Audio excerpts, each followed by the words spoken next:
Saksak po natin.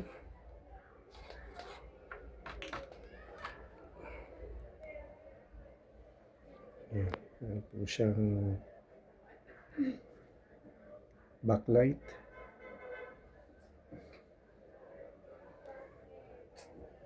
Hindi nagbiblink yung power indicator. Ayan. Parang naglo-loop yung backlight. Patay sindi. So, ang gawin natin, i-try natin i-isolate yung left side. Patayin muna natin. Ayan. Then, tanggalin natin to. Tignan natin kung itong side na to ang may problema. Pag nag-stay yung backlight, ibig sabihin may problema itong side na to. Pero ganun pa rin. Ayan, patay sindi pa rin siya. So, ang gawin natin, patayin muna natin ulit. Ayan. Balik natin to.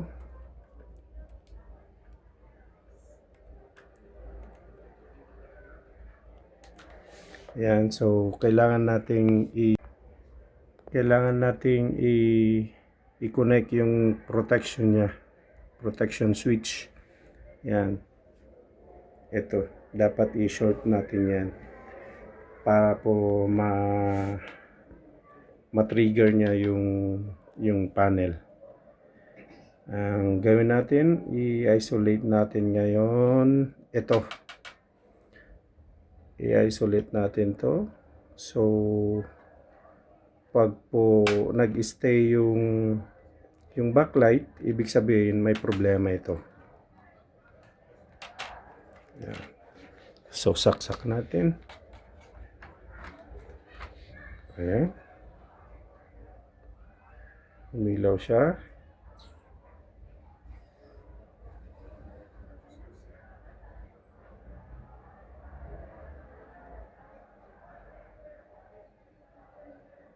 Ayan, nag-stay na siya. Nag-stay yung light. So, ibig sabihin, may problema itong side na to. So, para malaman din natin kung talagang ito nga ang problema, check natin yung voltage ng VGH. Ito siya.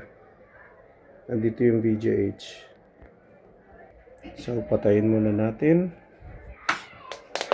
Check natin yung VGH ngayon. At yung VGH, ito yung VGH. Focus natin. So, yung tester.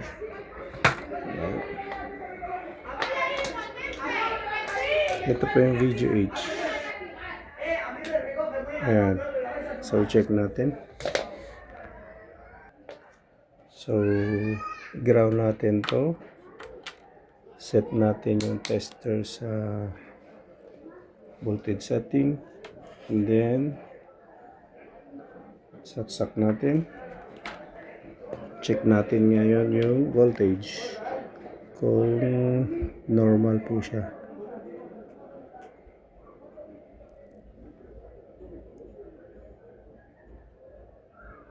Ayan, sumindi.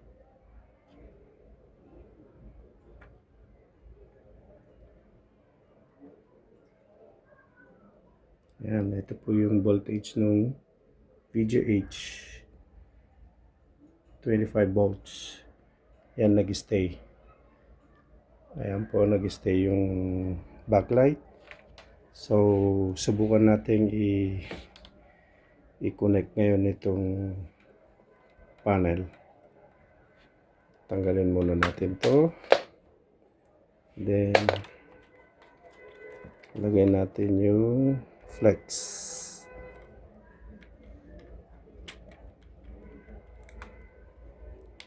Ayan. Pause ko muna. Ayan. So, saksak natin. Ayan. tignan natin kung mag-i-stay siya. Ayan, namatay yung backlight. So, check natin yung VGH ngayon. Kung nagfa-fluctuate siya. Ay.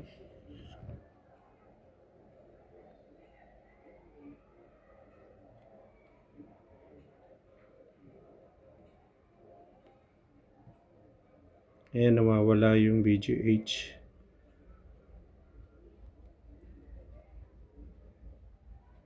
Patay hindi. So, ibig sabihin, may problema yung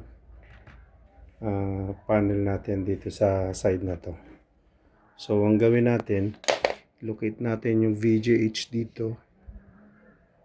So, subukan natin i-cut. Ito yung VGH. Dala, patayin ko muna. So, yung VGH natin, dito siya malulocate. Yeah. Ito yung VGH natin. So, subukan natin i-cut mamaya to. Okay? So, ayan, nakat na natin yung VGH. Ayan. Nakat na natin yung VGH. Tignan natin kung anong kinalabasan. So, saksak natin yung TV. Ayan.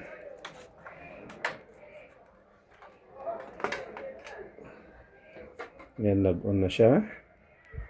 Tapos, tignan natin kung ano yung lalabas.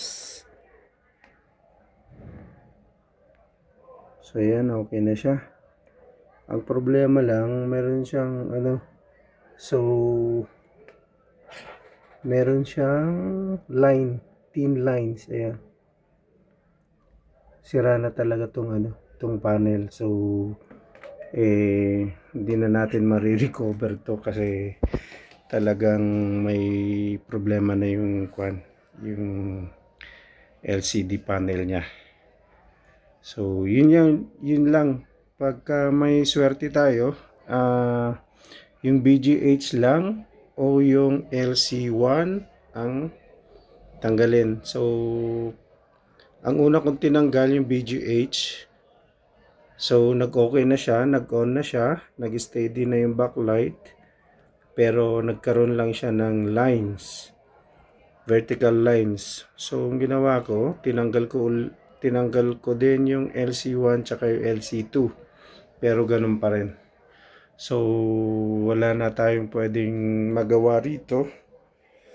Yun lang yung mga problema nito.